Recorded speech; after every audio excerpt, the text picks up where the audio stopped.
that how it happened? Yes. It's exactly how it happened. In my mind, every day since he was caught.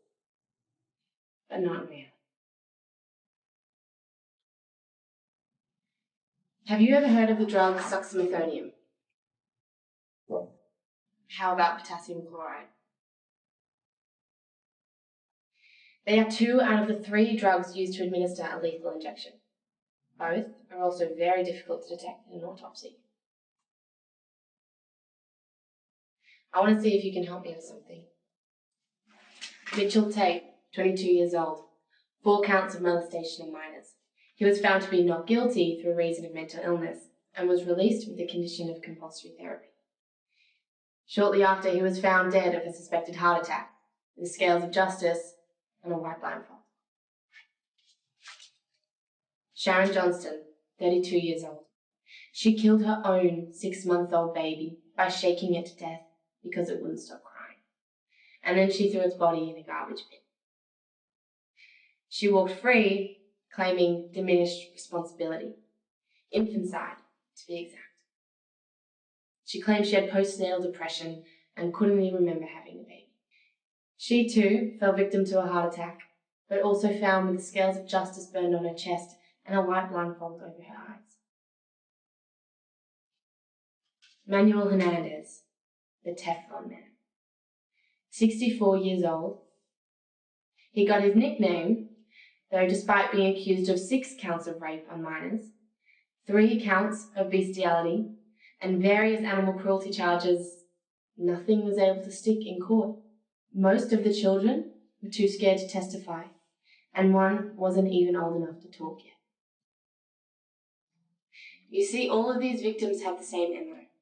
All of them have committed crimes and been released through the judicial system, only to wind up shortly dead of a suspected heart attack, with the scales of justice burnt into their chest and a white blindfold over their eyes. Some culty, maybe. Maybe. But then I got to thinking, why a heart attack? So I looked back over all the autopsy reports and noticed that all the victims had 2 injection marks on their bodies. And the reports also showed that the burns appeared to have been given before they died. Do you see where I'm going with this? Not really, no. Something still didn't sit quite right with me though. I mean, why was there the 2nd injection mark? And how would the killer have gotten close enough to burn them? I mean, most of these victims were quite large and surely would have put up a struggle. So I went back through the toxicology reports and noticed that all of the deaths were consistent with potassium chloride poisoning.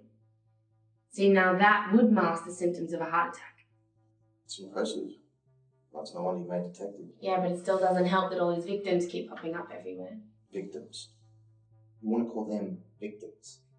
Now, I'd say the victims are the people that they raped and murdered, and the children that they groomed on more. And their families that have to see the scum society walk free because our judicial system's too fucking pathetic to put these sick pricks behind bars.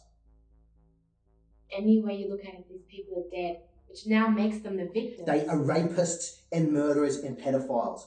It's time society starts telling it how it is. And what? Do you think that by killing these people it's somehow ridding the world of evil? Isn't it? No, it's not, Jax. It makes you a serial killer. It makes you the exact same as them. Don't put me in the same category as these people. How can you say that the person killing these people are the exact same as them? Don't you see that? By murdering these people, all you're doing is causing pain to others, the same pain that you're suffering from.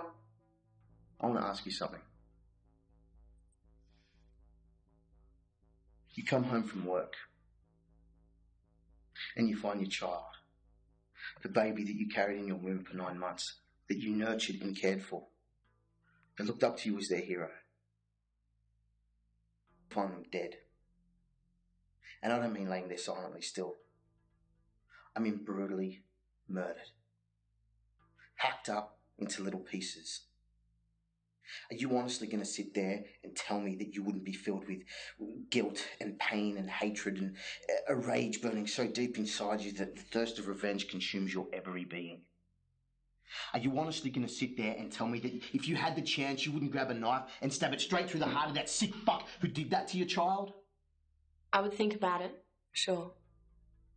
Yeah, I guess I would want to go on a vigilante rampage and kill all those people that have done bad things to others. Well, that would make you a hypocrite. I mean, you can do it, but someone else who's experiencing the same guilt and hatred and pain can't. That's all I would do, Jax, is think about it. I'll take it you don't have kids. That's beside the point. I mean, what makes you the judge and jury? Why do you determine who's Do you have any idea what justice is? The judge and jury had their chance and they failed. It's not justifiable homicide, Jaxon. I mean, you can't justify these killings by your need of revenge. Casus Belli, all right? It means justification of war. People try to justify pedophiles and say that they're weak. It's an illness that they have to live with. They have no self-control. And they try to justify a rape and say that the woman was wearing provocative clothing. She was asking for it. Or they try to justify an online stalker and say that it's the victim's fault. They shouldn't be so naive. So tell me, detective, how come it's not justifiable to kill these people? I see your point. But if you kill these people because they've done something bad and their loved one comes after you, does that still make it justifiable? You'll never have to worry about anyone coming after me. Why not? Like I said, I've never killed anyone.